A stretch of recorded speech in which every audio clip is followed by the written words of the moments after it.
Okay, good evening and a warm welcome to yet another biography event. My name is Kai Bird and I'm the director of the Leon Levy Center for Biography, a wholly unique institution hosted by the Graduate Center of the City University of New York and founded by Shelby White and the Leon Levy Foundation in the year 2007. I want to thank Shelby for her steadfast support to the Biography Center. It is her vision that makes this program possible. While the pandemic is not exactly done with changing our world, I am pleased to note that the Graduate Center at CUNY is now open, and this autumn semester we are hosting a half dozen in-person events. Some of our events, like this one this evening, will be only on Zoom, but even our live in-person events will also be on Zoom in the future. Please note that our next event will be on this coming Tuesday, October 11th at 6:30 p.m. and it will be a live in-person event at the Elabash Recital Hall at CUNY, located at 34th and 5th in Manhattan. I will be interviewing Andrew Meyer, a former Leon Levy Fellow, about his quite magisterial biography, Morgenthau, Power, Privilege, and the Rise of an American Dynasty. Mark your calendars and register for these events on the Leon Levy website. And please encourage your friends and relatives to subscribe to our digital mailing list on our website.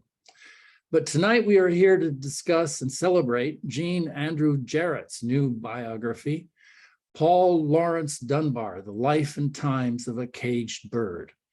Professor Jarrett will be in conversation with Professor Kerri Greenidge. Jean Andrew Jarrett is Dean of the Faculty and William S. Todd Professor of English at Princeton University. He is the author of Representing the Race, A New Political History of African American Literature, and Deans and Truants, Race and Realism in African American Literature. He is the editor of 8 books of African American literature and criticism, among them the Wiley-Blackwell Anthology of African American Literature. Kerri Greenidge, Mellon Assistant Professor in the Department of Studies in Race, Colonialism, and Diaspora at Tufts University, is the author of Black Radical, The Life and Times of William Monroe Trotter, which won the Mark Linton Prize in History, the Massachusetts Book Award, the J. Anthony Lucas Award, the Sperber Award from Fordham University, and the Peter J. Gomez Book Prize from the Massachusetts Historical Society. Greenidge has a doctorate in American Studies from Boston University. Her writings have appeared in the Massachusetts Historical Review, the Radical History Review, the New Yorker, the Atlantic, and the Guardian. Her new book is entitled The Grinkeys, The Legacy of Slavery in an American Family. It is scheduled to be released on November 8th, so very soon. The New York Times has just described it as one of the most anticipated books of the fall. So please look for Dunbar, The Life and Times of a Caged Bird at bookshops.org, a site that will lead you to your local independent bookstore. You can also order the book from Princeton University Press, and you may use a discount code, PLD30. And this will give attendees of this event a 30% discount when ordering through the Princeton University website. And I think we've included the link in the chat box or somewhere on the screen there. Jean and Kerri will be in conversation now for about 45 minutes, and then we will take questions from our virtual audience. Please click on the question box below to type in your questions, and Kerri will be sure to get to as many as she can. We will try to end this program after about 1 hour. Again, thanks to the Leon Levy Foundation for funding this and all our other events. And now I turn this conversation over to Kerri.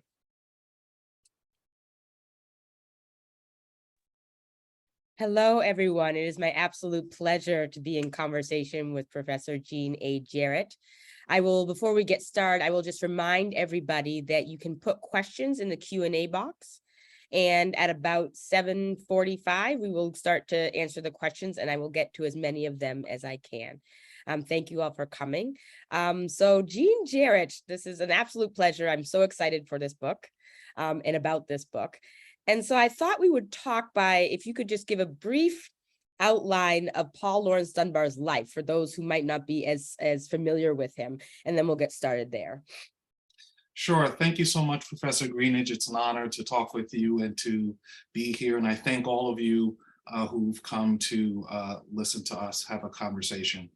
Paul Laurence Dunbar was born in 1872. He died in 1906. He was born in Dayton, Ohio, and in parts of the Midwest.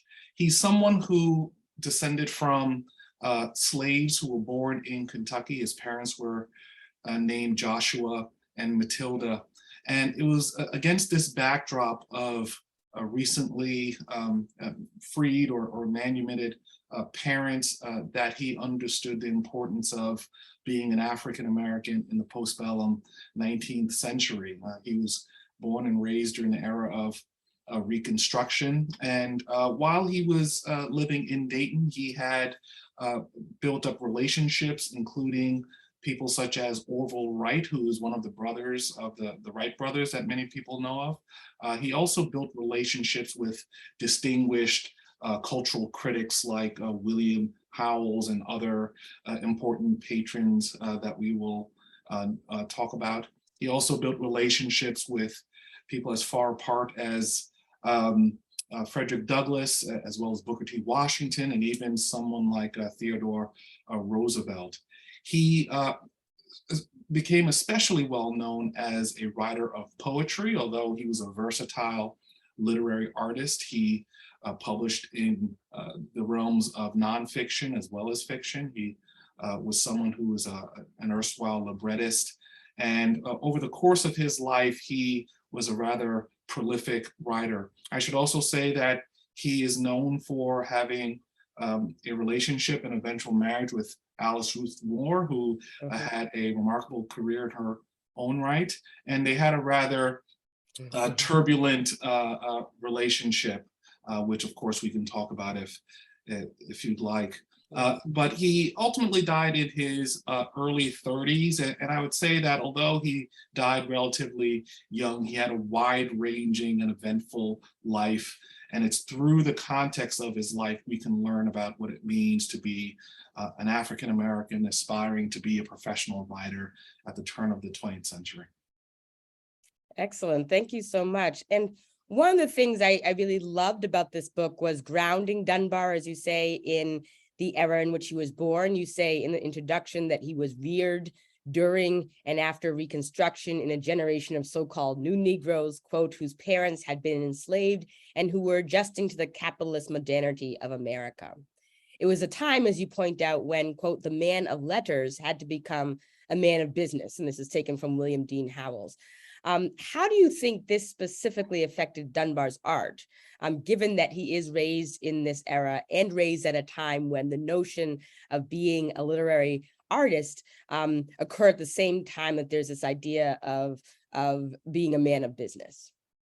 Yes, that's a great question. Obviously, the key thing to remember about Dunbar is the fact that he belongs to a wave of people of African descent who were formerly enslaved and were free in the late 19th century. And as a result, they were reckoning with the circumstances of their lives. First of all, Dunbar was thinking about the cultural and political representation of African-American life. In that respect, there were ways in which African-Americans were achieving access to a host of educational resources that they hadn't received before. They were achieving degrees of representation in politics that they had not before. These were people who, in that respect, Paul Laurence Dunbar was thinking of as he was producing his work and trying to orient himself to the world. As a result, he was someone who eventually was rather educated, although he did not go into college. And he's someone who, through his work of literary art, was able to demonstrate being an exceptional African American, according to the perspective of particularly certain elite whites, or even those in the mainstream society when they viewed his work. I think another thing that we should keep in mind is how how Paul Laurence Dunbar was transitioning toward being a working professional. And so thinking about himself as someone who could aspire to earn a living by a particular trade. His mother was someone who was called a kind of a domestic laborer. She was a laundress, if you look at the census, and she was someone who tried to earn a living so that she could support her family. Dunbar himself worked in an elevator. He also did work as a janitor. He did a variety of things, but ultimately he tried to earn a living by being a writer. And so I guess a core question is, what does it mean to be an African American only a stone's throw from the end of slavery, and to think that you could be a literary artist and that could be a centerpiece of a professional ambition.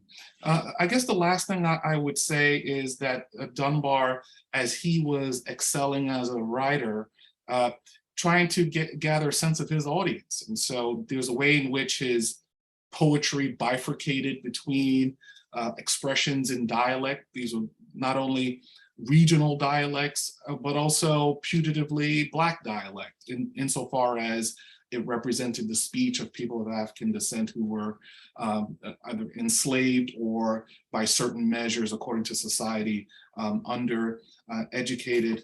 And on the other hand, he produced poetry that was also in formal English that did not sell as well, because towards the tail end of the 19th century, there was a vogue for dialect literature, dialect performance. And so he was someone who was trying to understand what would it take for his literary work to sell, such that he could build an audience and earn more money over time. And I think those kinds of circumstances were rather remarkable for anyone to grapple with. And Dunbar himself, I think, has a life that embodied the complexities of these issues.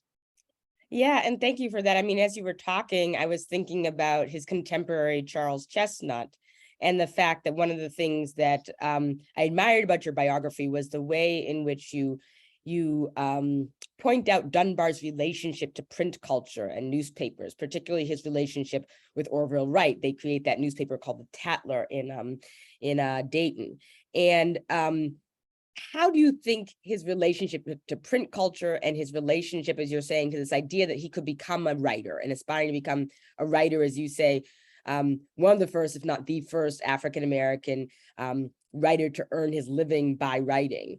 How does that contrast? I think you do this well in the book, but I want to bring it forward more for the audience. Like, how do you think that contrasts with contemporaries like Charles Chesnutt, like Pauline Hopkins, who were also producing work? And yet it appears to me, at least from your biography, that Dunbar is singular, if not unique, in his ability to understand kind of the marketplace and understand print culture, and then use that to create this public career. Great, that's a great question. And I will say that I look forward to other biographies being written of some of these contemporaries that you point out. And I believe that it's possible that comparable arguments could be made about them. Yep. So I can only talk about the perspective that I've elucidated in my biography, and the ways in which I suppose I chart his life, and I pinpoint exactly the moments when he was developing as a writer and, I guess, maturing in his relationship to print culture. So, for example, he was very much a fledgling poet in his middle school years, and also as he transitioned into high school. When he was in high school, which was around the 1890s, he had embarked on an entrepreneurial venture with Orville Wright, and they circulated a newspaper called the Dayton Tatler. It was especially for the African-American community of Dayton. And I thought that I devote a chapter to this publication. That was a context in which you can see multiple ways in which Dunbar is growing as an individual, and he's growing in his relationship to, as you say, print culture, but also the literary profession. Yeah. First of all, he was an editor, right? And so he was acquiring material and seeking to publish literature. And he was also developing avenues of information about the Midwest. And so in that respect, you can see his experience in terms of managing content in a periodical growing. He was also someone who's in a deep relationship with a publisher in Orville Wright. Orville and Wilbur had a side job in terms of overseeing a printing press. And Dunbar himself was able to spend time by that printing press to understand that particular form of work, and that gave him a deeper appreciation of the role that print culture can play in building communities or making sure that people are interconnected. And I'd also say that this is a kind of enterprise that deepened his understanding of not only Ohio, but also the Midwest and also other elements of African-American intellectual culture in the late 19th century. So we can see in the specific context of this Dayton Tattler all the kind of embryonic ways in which he would mature into someone who could be remarkably experienced in the realm of literary art. I think another thing I would mention, and this is probably beyond the scope of the newspaper, is that he really leveraged opportunities. This goes to the outset of your question in relationship to his contemporaries, so someone like Charles Chestnut or Pauline Hopkins. Dunbar himself built relationships with particularly white male literary patrons of his time, including James Newton Matthews, probably more prominently William Howells, who was called the Dean of American Letters. And he saw that through building relationships with these, at times, cultural arbiters, people who were remarkably influential in literary society, he was able to learn more about the literary field. He was able to learn more about publishing and editing literature. But he was also someone who was able to build his networks such that he was able to improve his reputation as a writer and someone who eventually would transition into a professional writer. So the thing that makes Dunbar special, if I may put it that way, at least until we see other stories among his contemporaries, is how remarkably he was able to leverage these opportunities that it turned out to be available to him during his time. Excellent. Yes. Yeah, certainly. I think this book will open up other biographers and scholars to really look at writers of that time period and how they relate to this idea of, print culture and cultural production and African-American literary artistry during the time period. You mentioned at the top his relationship with Alice Moore Dunbar, eventually Nelson.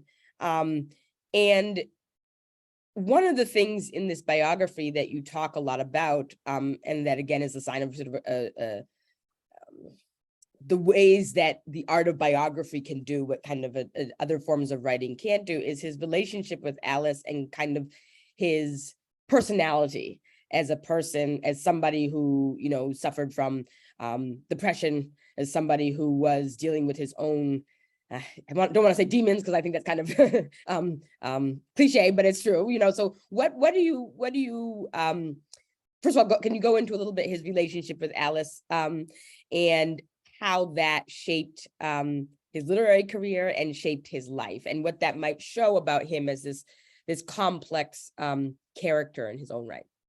Yeah, that's right. And so I think he's well known for this relationship he had with Alice. It was a rather turbulent marriage ultimately, and turned out to be a rather violent one too. I do also point out in the biography that he had a relationship with Rebecca Baldwin that predated his relationship to Alice, and you can trace an arc of behavior that is revealing.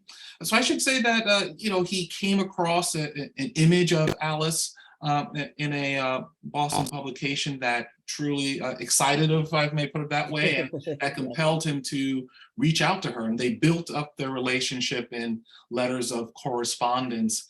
In that correspondence, you find that he was quite sensitive to her own aspirations to be a writer.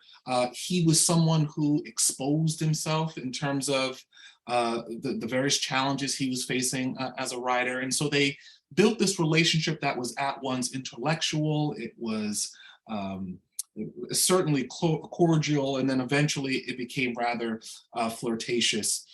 As time went on, eventually, and I kind of talk about instances when they actually met in person and how they cemented their relationship as they started to live together and think about the prospect of marriage. This relationship turned out to, of course, have its own kind of peculiarities of bonding and love, but it also was a backdrop to how he was thinking about growing as a writer. And so some of the anxieties that he was experiencing, you can see as laid out in his letters and also in his communications with Alice. And so I think that in that respect, this relationship is remarkably important. Yeah, excellent. What do you see? This is I know this is off our little script, but I'm just kind of curious about what you see as, given how prolific he was, what your sort of favorite piece or the piece of his writing that sort of resonates with you as a scholar and as the most. Yeah, it would have to be the poem that I reprint at the outset of the biography. It's a poem that was published in Lyrics of the Hearthside, which was in 1899. It's called Sympathy.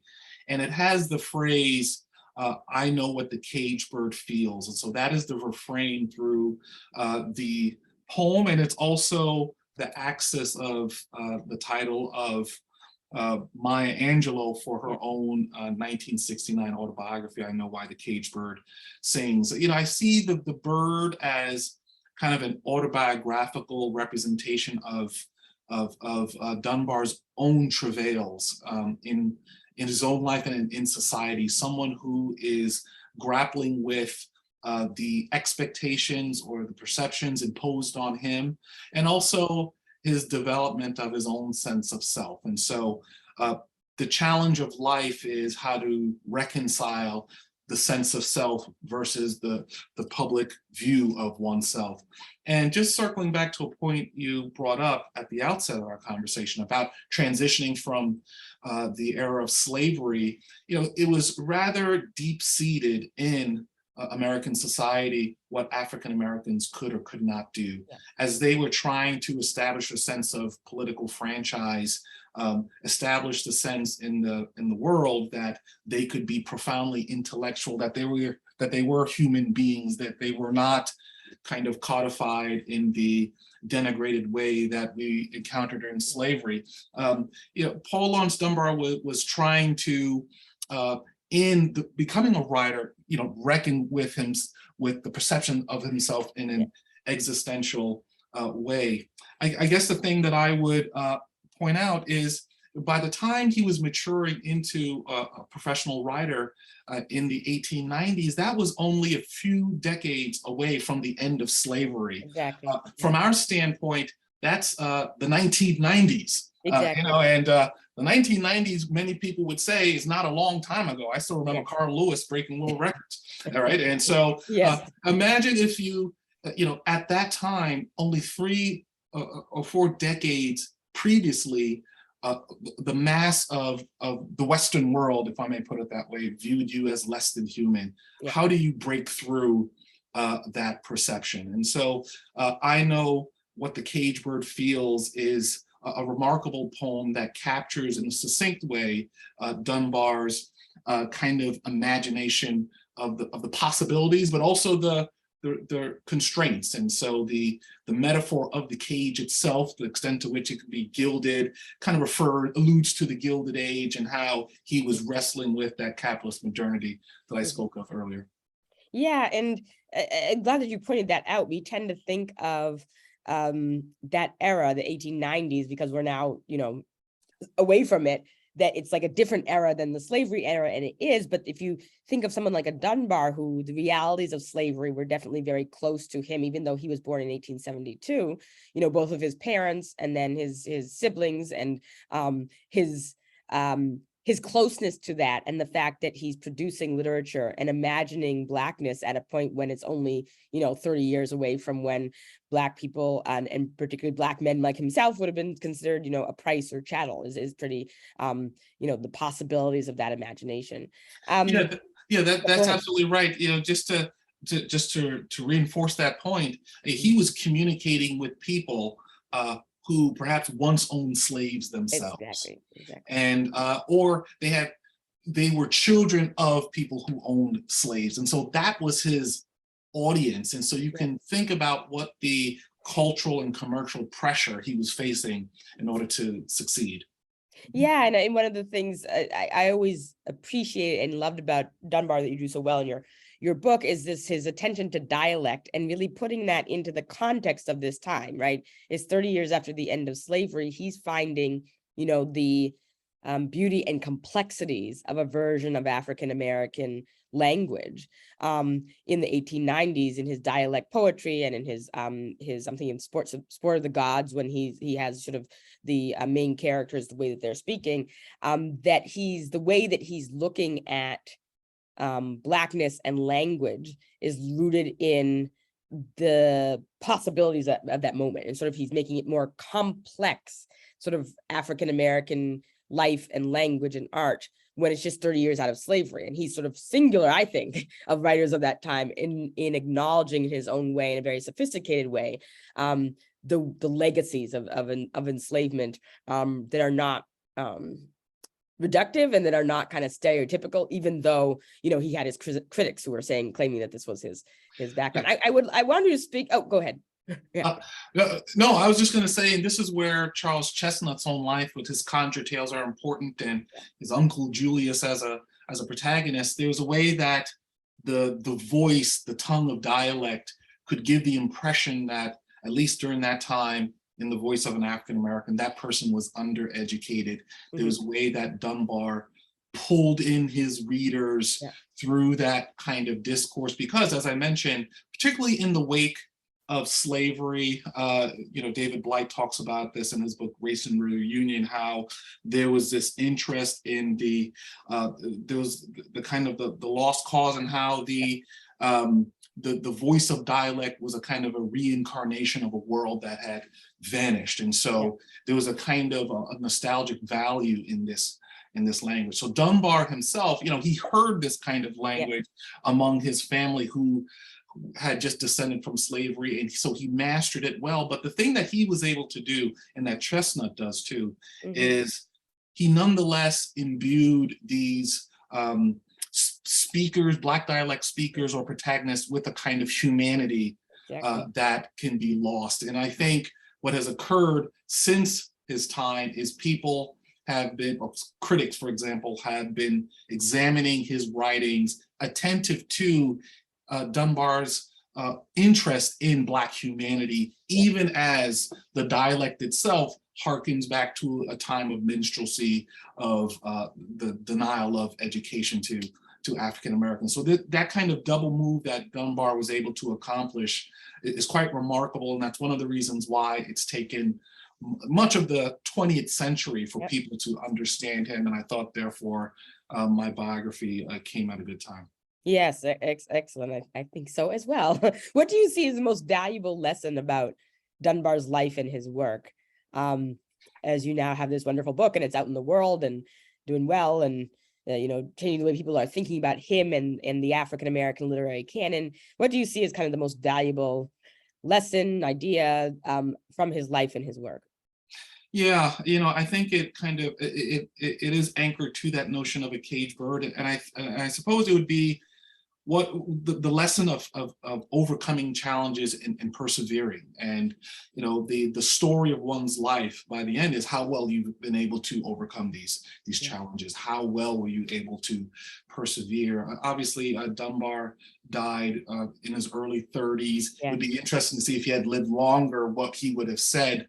But I do see that he was someone that was encountering a variety of perspectives on the strength of his writing, what he was able to accomplish intellectually, and he very much internalized these perceptions. But it's also true that he had a remarkable degree of courage as he was trying to establish a presence for himself in the cultural world. And so I suppose the lesson that emerges is that, you know, we should have ambitions to be great, despite what the world says. And I think that the ambition can provide that acceleration, that momentum that you need to overcome hurdles that come in your way. Excellent. And this kind of gets into this idea of why we're here, the Leon Levy Center, and this whole idea of biography and what biography can do often that other forms of scholarly endeavor don't quite capture. And so how do you see the art of literary biography as essential for kind of recanonizing Dunbar, his era, his contemporaries within American literature and African-American literary history?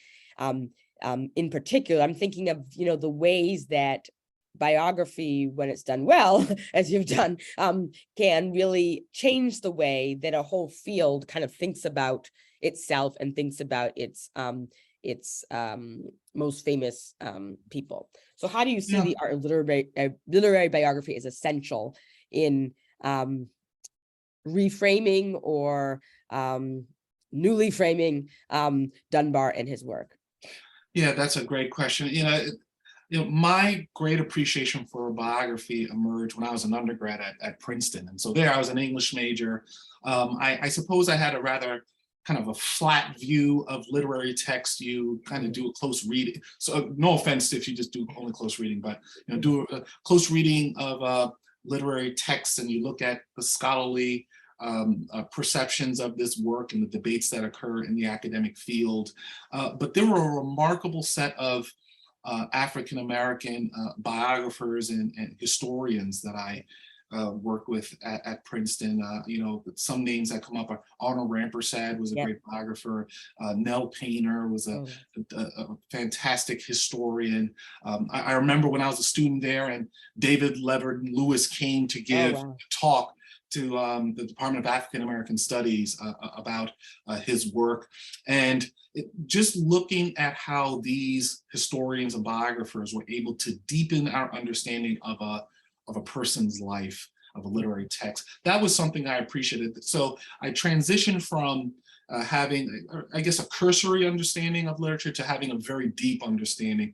And biography makes that available. So I guess that's the first thing. The second thing I would say is that, and this circles back to a point you brought about someone's personality. You know, it really gives you a well-rounded sense of someone's experience. And the thing that I try to say is Dunbar is someone who was at once ordinary and extraordinary. So he was extraordinary in the sense of being prolific, of having a talent as a writer, of making key connections as an intellectual, but he was also rather ordinary. Some of the ways in which that we would recognize another person, he had his joys and pleasures, but he also had moments of misery and depression. There were moments of great contradiction. All of these things played out in letters of correspondence that I had researched and tried to document in the biography. And so in that respect, biography provided an added dimension to understand literature and literary authorship in ways that I would not have accomplished otherwise. And so I've been a biography, some people write it really well, and this was a chance for me in this third book of mine to try my hand at it, and I did the best I could, but I enjoyed my experience nonetheless, I think. It's wonderful. I mean, this gets to just another question. I know that a lot of people who are attending tonight are biographers themselves or working with kind of a subject for a long time. And I know that you were with Dunbar for decade or longer, like 20 years or something, sort of mulling and looking very at the archive and sort of meticulously going through letters and stuff. How do you see that as instrumental in how you approach the project? The fact that you're sitting with somebody and getting to know them so well, as you're saying, and not just their literature and the text, but just them very, very well. How do you see that as important in the way you crafted this story? And did it change over various times? Because 20 years is, you That's can kind of change your approach. Yes. Yeah, I spent a long time with him, so to speak. But, Yeah. I will say that, this is where you really have to immerse yourself in the project. I remember going to the Paul Laurence Dunbar house in Dayton, Ohio, and I came across Dunbar's shoes. And I remember that I had a ruler in my pocket and I wanted to measure how long his shoe was. Wow. Or I was kind of measuring his clothes and just looking at his typewriter, thumbing through his library, just building up my intimacy with Dunbar as a person, such that I truly believe if he walked into the room, there are ways in which he'd be familiar to me, and so just ensuring that I had this kind of intellectual proximity to him to the best that I could. I thought that was a key part of the project.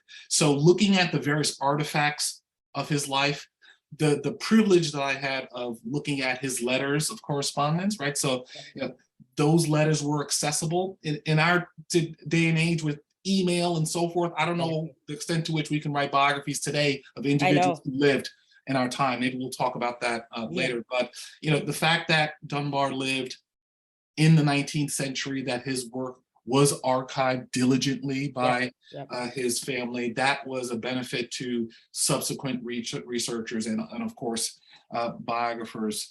And I think one thing that is true is what is inextricably linked to a biography is a sense of history, and so making sure that you understand the full arc of the historical moment, of how people across time were interacting with each other, and how that is a key backdrop to how we can understand the individual valences in someone's life. And so it really is a chance to depict all the various perspectives of someone's life and all the perspectives of a particular historical moment. And I think biography as a form can enrich the study of literature. And at the end of the day, I am a literary scholar, but I do see that there are fundamental possibilities in connecting literary scholarship and biographical work. Yes, and you talking about the shoes and seeing his shoes is kind of giving me chills. I mean, when you're as a scholar who's working with biography, you get those moments where you feel like you're understanding the person in a different way by delving into their lives as much as you can. What were some things in the archive that really struck you about him? Letters or I don't know. You mentioned the shoes or something like that really struck you, that you said, this is kind of the essence of Dunbar that I want to portray? Yeah, I think one thing that I pointed out was his letters with Rebecca Baldwin, someone that he had met in 1893 at the World Columbian Exposition in Chicago. And they had stayed in touch in the years afterward, before he settled with Alice. And you could see there that Dunbar was someone who went through emotional and psychological oscillations as a writer. Those moments when, will you succeed or will you fail? And you see the bouts of anxiety or depression, these kinds of experiences that I didn't realize that he had. Of course, you would say in retrospect, many people experience that, but just to see someone in Dunbar that I observed go through these instances, that gave me a deeper appreciation of how nonetheless he was able to produce beautiful poetry, beautiful literature, that beauty in literature can come out of the great emotional and mental struggles of humanity. And so that bespeaks in a certain way the power of aesthetics to be melded by these various forces that are imploding within an individual or exploding from the outside. And so that kind of scenario or circumstance I thought was truly fascinating. So charting his life according to that frequency, along with the frequency that many people are aware of, oh, he's publishing these books, We Wear the Mask, a lot of these poems that we all understand, but on the lower frequencies, how Dunbar was wrestling with various challenges. I think, in my view, that enables the production of a multi-dimensional life that I hope readers can appreciate. Well, wonderful. It was very, very excellent. I'm reminding people in the audience that you can submit questions into the Q&A. Before we answer our that question, just one final question would be, how has your relationship with Dunbar, you alluded to this in your last answer, how has your relationship with Dunbar evolved over time? I just remember when I was doing the book on Trotter, I went from being somebody who was like a Trotter booster and like, yes, and then somebody who was very much, oh, this man has some interpersonal issues, to being a booster. It kind of like vacillated as I worked on it. So how do you think your opinions, thoughts, feelings toward your subject changed over time for those of people who are working in biography? Yeah, that's right. I will say that when I started writing or researching this biography, and this is very much what you need, and I'll just say this, you need to have a sufficient depth of admiration, of marveling at this person's life, such that you want to learn more, right? And so he was a novelty in certain respects. I remember reading, as I was reading his letters when I was a fellow at the Radcliffe Institute for Advanced Study at Harvard, I thought that I was excited to eventually start writing the manuscript. But as time goes on and you start to produce these details, and also as he emerged almost like a human being in my life, how pleasant was he? I started thinking Yes. about pleasure. Am I getting pleasure out of this? Is this someone who would be my friend? Yes. Would I befriend this person? Now, obviously, I don't want to oversimplify it, but it almost gets to the point where the person is humanized in the process, and you start thinking about this person in a different way. It's almost as if and I remember this experience of reading, let's say, a very comprehensive biography, Leon Eddel's biography of Henry James, where you see multiple drafts of a single text, and you can see the imperfections early on, and eventually it's honed to be something that's beautiful. Initially you see the very final version, but one of the responsibilities you have as a biographer is to see the previous iterations, and you see the full scope of the person's imaginations, which includes the strengths, but also the weaknesses. And I think in producing the biography, you have to, you would, in a way, you adjust your expectations, and there's a way in which you can enjoy and appreciate someone's failings or weaknesses, their imperfections, because that is an inevitable part of being a human being. And I guess once you reach that point, perhaps you've succeeded in having a multi-dimensional life. Excellent. We'll definitely achieve that. I'm going to go to the questions now. I have a question from David Lewis. Hello, David. He says, please comment on the originality of The Sport of the Gods. Might it be one of the first original urban documents by an African-American novelist? One of my favorite books of his. Yeah, I think that's a great question. One of the things about Sport of the Gods, which is key to remember, is Dunbar was writing it at a time when a variety of writers, such as Theodore Dreiser or Stephen Crane, were thinking about the urban experience and how being in an urban environment can affect someone's agency.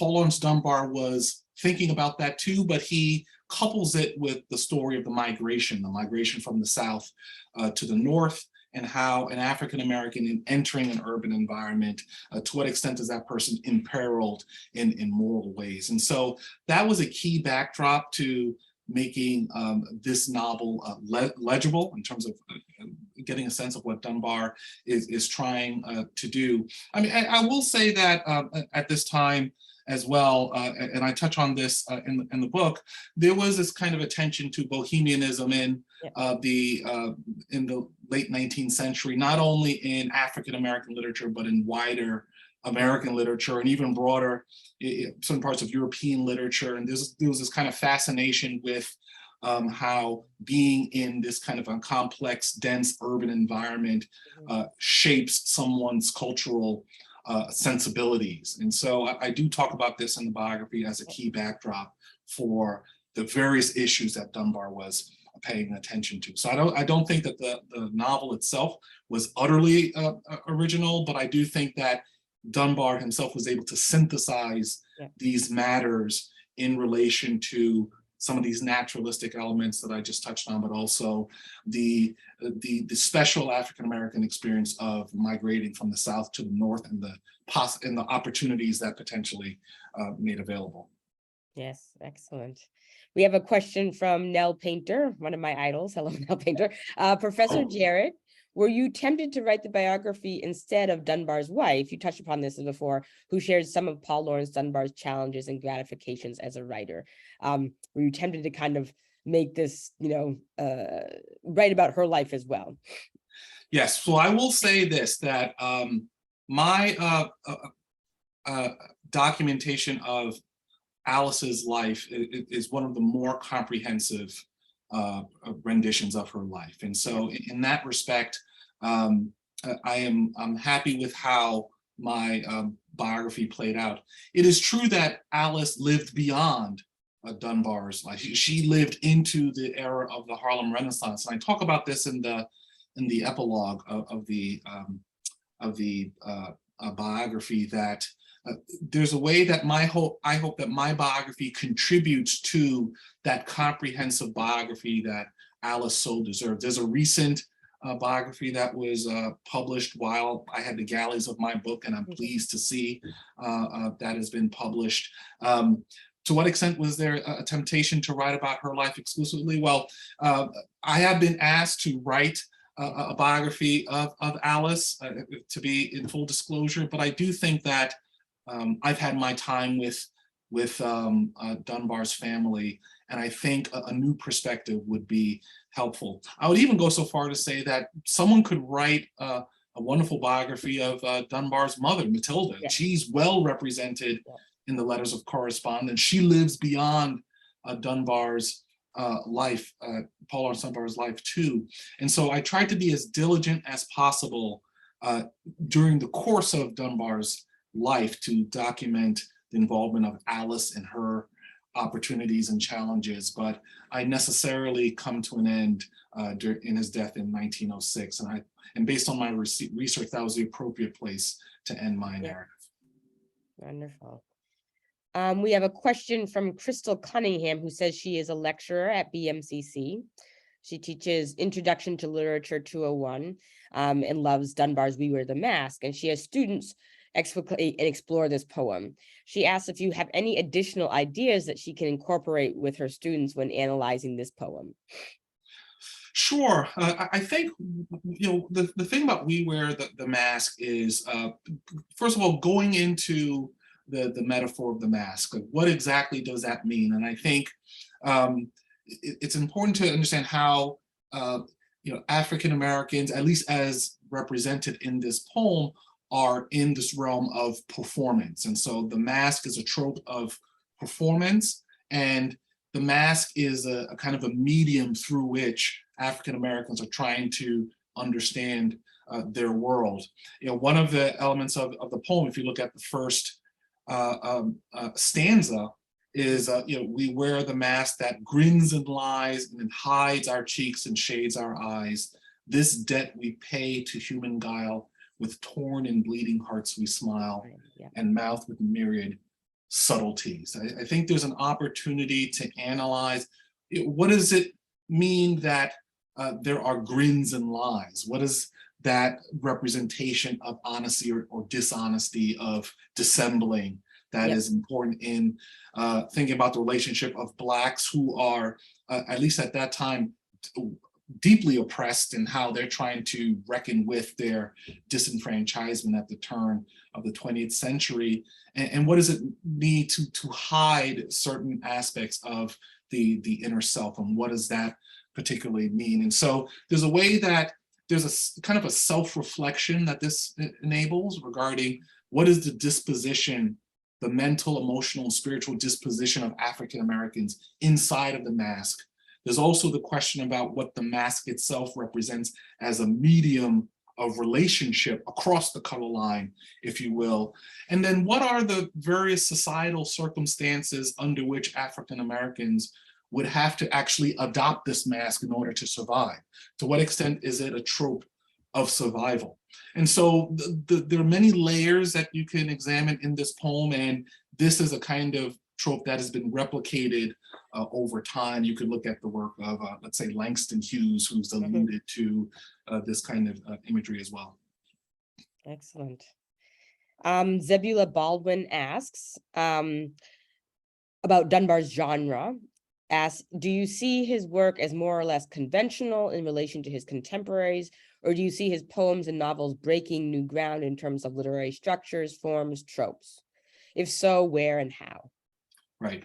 And so I do think that he breaks new ground, particularly in the realm of the novel. And so, for example, his first novel, The Uncalled, it is a work that does not explicitly indicate the racial background of the protagonist. And he was an African-American, Paul Laurence Dunbar, writing this kind of work when there was an expectation that he would do so.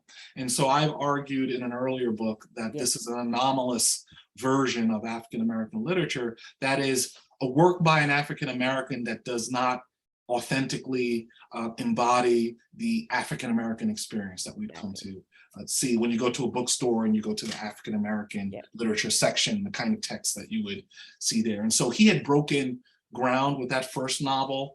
And I would also say over time, he was rather experimental in the genres of realism. And so he was defying some of the norms that were established by William Howells, who was seen as an arbiter of literary realism at the turn of the 20th century. And so with The Sport of the Gods, as he was trying to disrupt the ways that we think about naturalism, Dreiser, also Crane, and then Dunbar himself, you can see as a resistance to William Howells. And so I've argued that elsewhere, and I also elaborate on that point in this work. I think that another thing I'd point out regarding his poetry is I do point out that there was a field of what's called fireside poets of the 19th century, where it was a rather progressive group of particularly Anglo-American poets who were mindful of social protest and also the importance of establishing agency in political expression. And Dunbar himself, as a writer, modeled his certain parts of his oeuvre of poetry on this particular school. And so in the biography, I talk about that particular relationship too. Yep, excellent. Couple more questions in here. Again, if people want to get in last bit of questions, this would be the time to do so.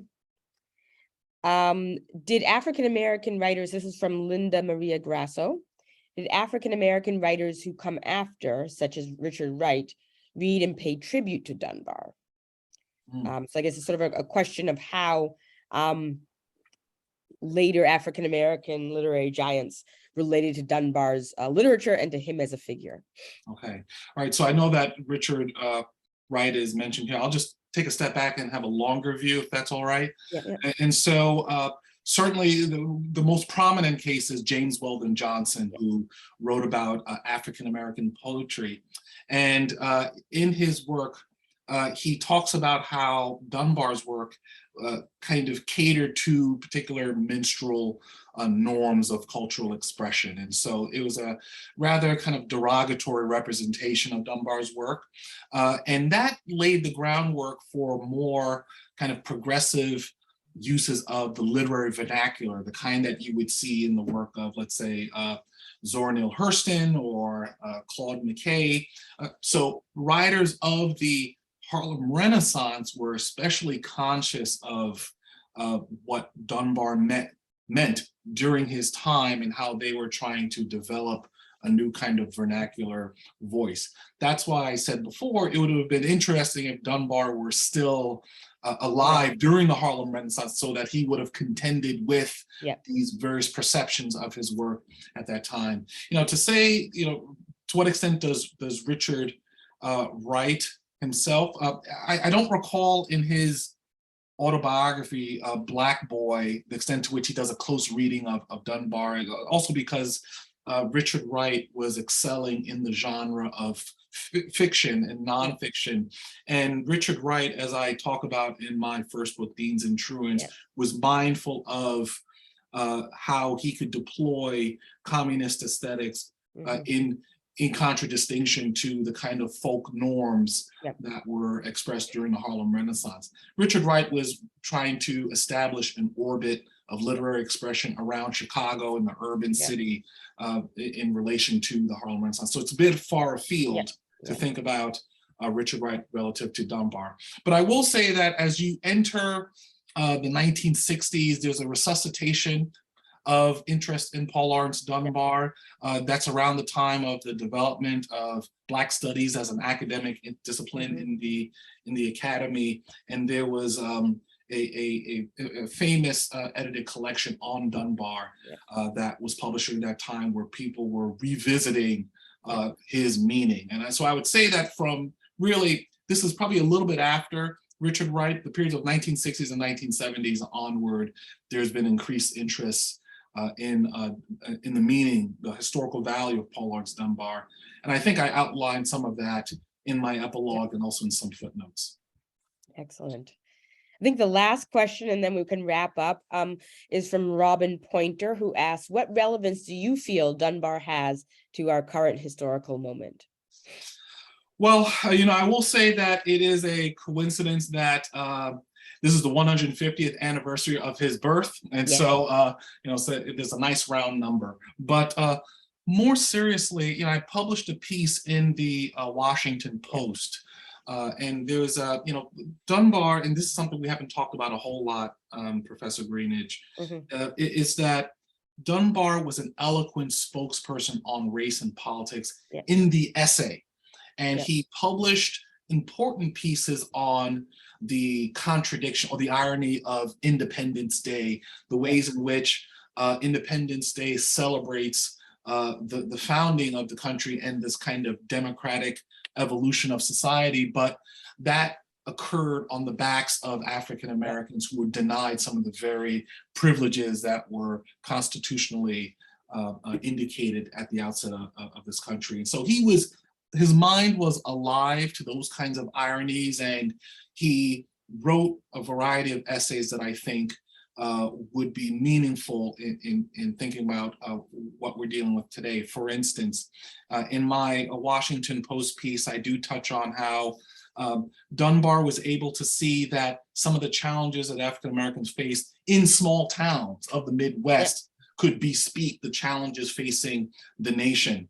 And so he was from Dayton, Ohio, but he was often using Dayton as an emblem of the variety of forces that could be meaningful to people in all parts of the country. And I point to certain instances in our time where, including the massacre of African Americans in northern New York, or some of these kinds of conflicts against African Americans in small towns across the country, how they can indicate that we have much farther to go in terms of the kind of reconciliation needed so that this country as a democratic society can move forward. And so Dunbar was rather prescient in that regard, and I use his work as a paradigm for thinking about how we can discuss these issues today. Excellent. Well, thank you so much. I have it here. Oh, yes. Thank you so much, Jean Jarrett, Paul Laurence Dunbar, The Life and Times of a Caged Bird. Fabulous, wonderful. For those of us who work in biography, it's like a gold standard. Wonderful, wonderful. Love the book. Thank you so much for talking with us and for giving us this text. I will close by saying that would have to be our last question. I thank you. My thanks specifically to Kai Bird and the Leon Levy Center and to Shelby White for her generous support. Good night, everyone. And thank you so much for coming. And thank you, Jean Jarrett. Thank you very much. Thanks for having me. Take care, everyone. Have a good evening.